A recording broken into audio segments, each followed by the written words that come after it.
Mesdames, Messieurs, bonsoir. Dans l'actualité ce soir, la compétitivité des entreprises françaises. Le gouvernement doit s'attaquer au dossier. Louis Gallois a remis son rapport aujourd'hui. 22 mesures pour créer un choc de compétitivité.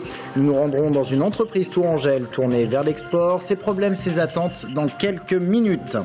À Tours, le quartier du Sanitas, toujours sous surveillance. Encore des feux de poubelle la nuit dernière, des incendies de voitures, mais cette fois-ci à Saint-Pierre-des-Corps. Nous tenterons de comprendre ce soir quelles sont les raisons de ces incidents recensés depuis une semaine. Et puis victoire du Tours FC vendredi soir au stade de la Vallée du Cher face au Mans. Les Tourangeaux se sont imposés 2-0.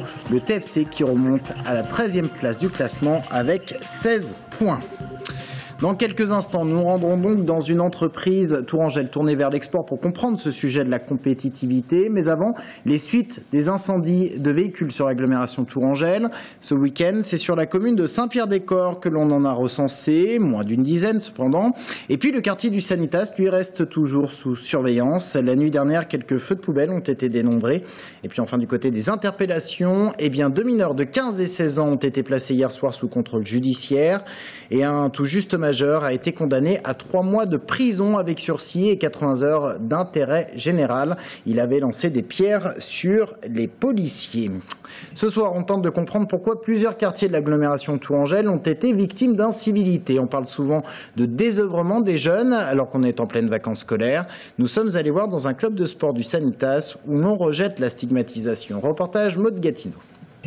Nous sommes ici au Boxing Club Tours-Lumpini, l'un des clubs de boxe les plus réputés dans le département, situé en plein cœur du Sanitas.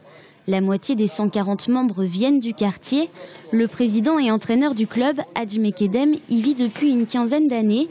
Il souhaite prendre de la distance face aux événements récents, causés par une petite dizaine de jeunes seulement. Sur 10 ou sur 15, il y en a un ou deux qui n'a jamais mis les pieds dans notre salle ou qui n'a jamais mis les pieds dans un gymnase. Donc peut-être aussi par les résultats, par les exemples des jeunes qu'on a ici, de leur montrer que ces gamins, ils habitent dans le même quartier mais ils font autre chose. Ils font du sport, ils font des études, ils se donnent les moyens. De se retrouver peut-être toute une journée à rien faire et de s'embêter en bas d'un immeuble, ça pousse à faire des choses pareilles. Quand on est en groupe, on est poussé à faire des choses négatives. L'ennui, Amidou, lui, ne connaît pas. À 17 ans, le jeune homme qui habite à Sanitas jongle entre sport et études et inciterait bien les gens de son âge à en faire de même. Là, on est un club de sportifs, on est dans le Sanitas. Ça ne veut pas dire qu'on fait des violences, nous aussi. On est, voilà, chacun a un horizon différent. Peut-être qu'ils n'ont rien à faire, peut-être qu'il leur faut des structures, peut-être qu'il faut des encadrements pour ces jeunes-là. Voilà, il faut certaines choses. Moi, ça fait 7 ans que je suis ici. Voilà, j'ai un autre horizon, je suis dans le sport. Ça me permet de nous défouler ici. Et après, on fera pas certaines violences dehors. Pour Amidou comme pour Hadj, les récents événements au Sanitas n'ont contribué qu'à une chose, donner une très mauvaise image du quartier. Alors qu'ici, la salle et le gymnase qui l'héberge proposent toutes sortes d'activités, l'entraîneur ne veut pas que l'on stigmatise. Il y a des choses à faire au Sanitas et pas que du sport. Le quartier de Sanitas il est dans une bonne évolution, je dirais, à tout niveau. Il y a pas mal d'associations qui font pas mal de choses. Et je pense que c'est à eux d'y aller vers ces associations-là pour découvrir ce qu'on leur propose comme activité ou autre. Donc ça peut être le sport, ça peut être culturel. La solution peut être plus de communication de la part des associations existantes. Le Boxing Club Tours-Lumpini, en tout cas, le suggère fortement. Blois et ses alentours privés de TNT pendant 3 jours. La raison, un problème technique sur le réémetteur TNT de la ville de Blois. Le problème incombe à TDF qui gère ses infrastructures. Et les chaînes qui ont été impactées, d'abord TV Tours et puis France Télévisions. Le problème a été résolu hier matin. En Indre-et-Loire, prenez vos précautions si vous avez besoin de faire une prise de sang. Les biologistes ont débuté aujourd'hui une grève d'1 semaine. Tous les laboratoires d'Indre-et-Loire, sauf un, sont fermés l'après-midi. La première grève depuis 1994 pour protester contre la volonté de la sécurité sociale de baisser les tarifs des actes biologiques. Les explications, Brienne Bock. Oui, allô, laboratoire Blanche-Côte. Oui, ah non, je suis désolée, nous sommes fermés aujourd'hui, nous sommes en grève toute la semaine. Salle d'attente vide et fauteuil de prélèvement sans patients. Cet après-midi, les laboratoires de biologie étaient tout simplement fermés. Les patients ont alors dû faire demi-tour et revenir demain matin. Ça m'agace parce que je rentre de vacances, je dois faire une prise de sang urgente parce que je me fais opérer à Paris et là ça me perturbe. Aujourd'hui ça m'embête parce que je suis pas bien portante, donc pour revenir demain ça me pose un problème. En cause, la grève nationale des biologistes, une première depuis 18 ans. Ils protestent contre un projet de la Caisse nationale d'assurance maladie qui vise à diminuer les tarifs des actes biologiques, l'objectif étant de faire des économies. Ça a un impact essentiellement sur l'économie de nos laboratoires. C'est-à-dire ce qu'on craint à terme, c'est qu'effectivement les personnels soient la variable d'ajustement de nos entreprises. En baissant évidemment nos chiffres d'affaires, en baissant les remboursements, eh bien effectivement on risque de mettre nos salariés dehors. Même son de cloche dans ce laboratoire du centre-ville de Tours, les patients sont contraints de rebrousser chemin. En plus de craindre le licenciement de ses salariés, ce biologiste redoute de devoir fermer certains de ses laboratoires si le projet de l'assurance maladie est voté. Peut-être qu'on sera amené à fermer par exemple des sites comme Château-Renaud l'après-midi, d'une façon cette fois-ci définitive, voire même le fermer le matin et que les gens de Château-Renaud soient obligés de venir à Tours pour faire leur prise de sang. À la longue, avec ces baisses itératives, on terminera comme ça. C'est-à-dire qu'il n'y aura plus que 2 ou 3 grands centres dans un département pour pouvoir faire des prises de sang et les gens font 20, 30, 40 km. Toute cette semaine, la plupart des laboratoires d'Indre-et-Loire seront donc fermés les après-midi. Un mouvement des biologistes qui vise à maintenir une prise en charge de proximité avec leurs patients.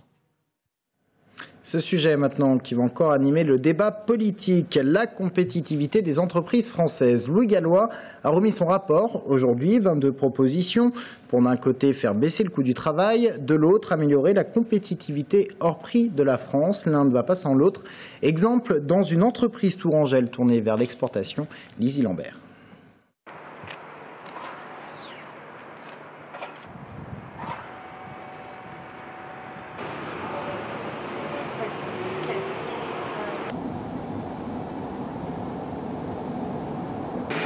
Problème technique, veuillez nous excuser, il manquait du son sur le reportage. On va essayer de retrouver ce reportage d'ici la fin du journal. On parle d'abord de sport, la Ligue 2 d'abord avec le Tour FC victorieux sur sa pelouse vendredi soir dernier.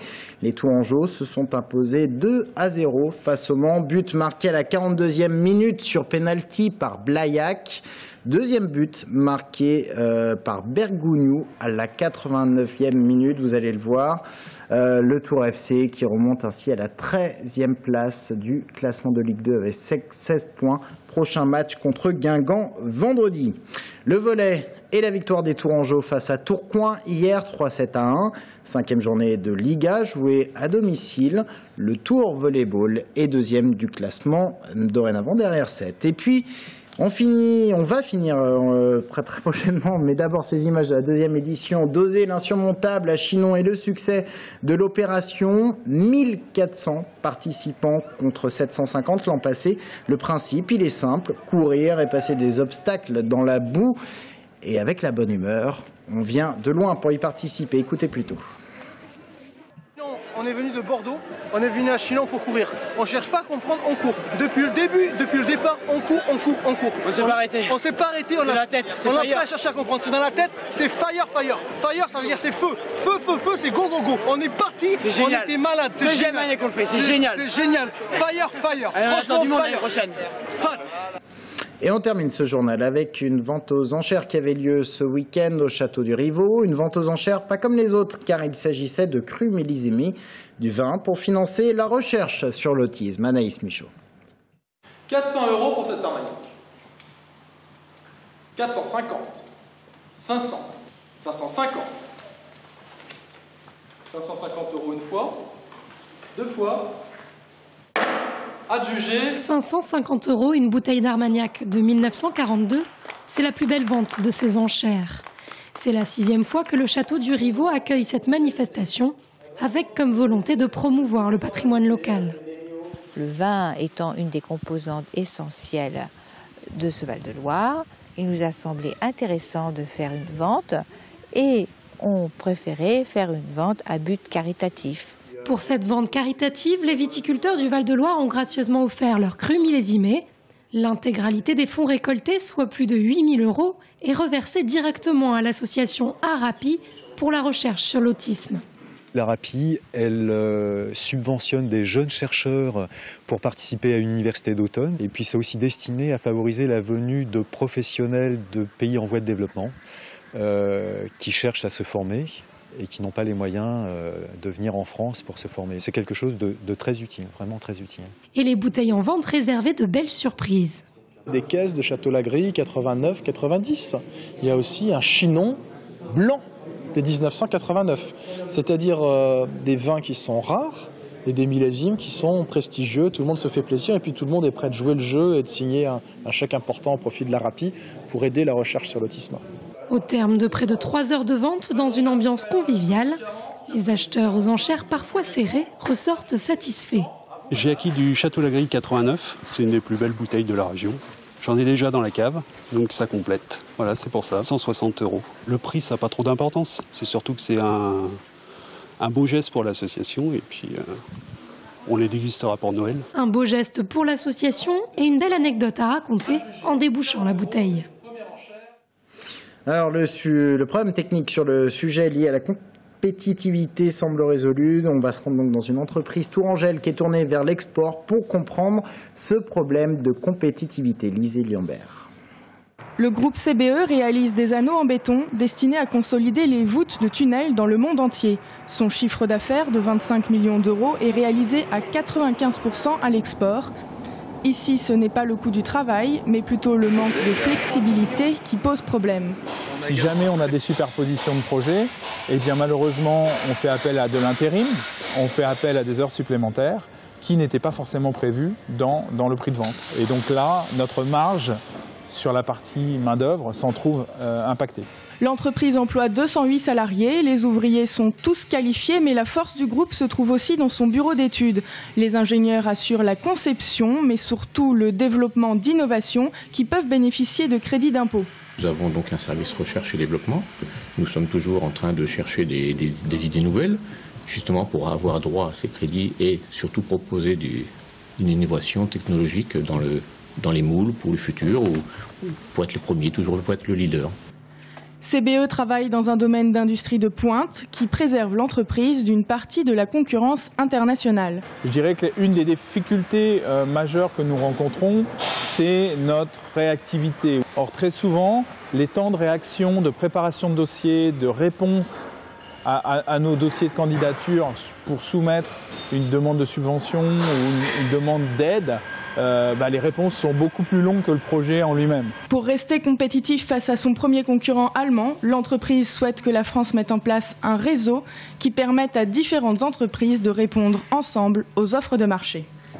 Fin de cette édition, merci de l'avoir suivi. Dans un instant, nous recevons Jean-Patrick Gilles, reste avec nous.